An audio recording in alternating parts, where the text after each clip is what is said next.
there's an assumption that the best way to learn is hands-on.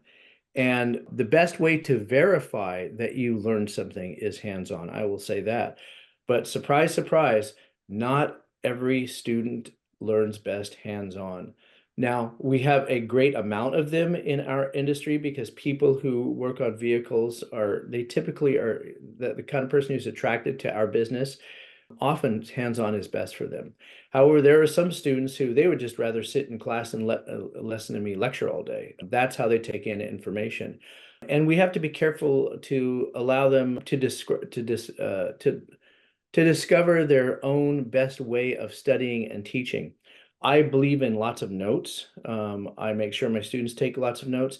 If a student doesn't want to take notes, that's on them. However, I have found very few people who legitimately lose out by taking notes because a lot of people say, oh, it gets in my way if I take notes. And that's a really good point. They have to learn to figure out when is the best time to be taking notes and when is the best time to be listening. And I always tell them, if you're taking notes and I switch to a different subject, I apologize. I haven't noticed that you're writing. Please tell me to shut the hell up because your notes are very important to me. I revere those notes. I did have probably in the last 5 years, I've had one student who any kind of taking notes got in his way.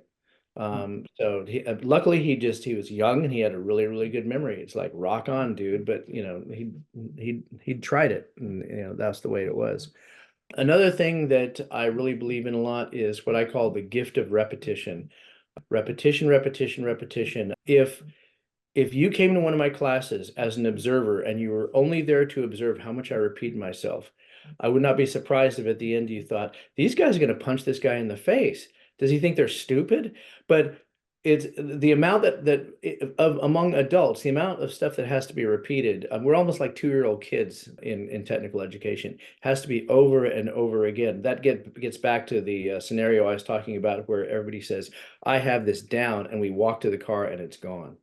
And the reason I'm interested in this is because all of the particular ways that I do, the small classes, the hands-on classes, the multiple cars, things like that, all of those are in service of being able to have repetition, which allows me to make sure that the student goes back to the classroom with as much, I'm sorry, goes back to work with as much as possible.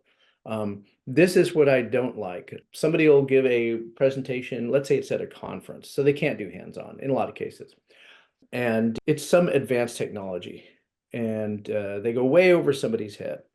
Um, Now people are thinking they're dumb. So what they do is they listen to the class and they walk out, and if somebody says genuinely, so what do you think of the class? That guy is smart. That was an amazing class. But the problem is what did you learn that you can do tomorrow? Because that's the whole damn idea of it. Not what you can learn to talk about, what you can learn tomorrow. And if we don't have the vehicles out there, if we don't have, the multiple vehicles out there, then we have a problem. I was really happy the other day. I was sitting in an advisory meeting at a community college in the Bay Area. And what they've done is they have drank the Kool-Aid. And the Kool-Aid is when they're working with their budget, the main thing to do is to get many of everything. So their idea is to get 6 of everything, 6 scan tools, 6 this, 6 that. And the reason that's so important is because their classes are like 20 or 30 people. God bless them. That would be, no matter what I did, the amount of learning that would happen in a class that big would drop if I went to 20 or 30 people.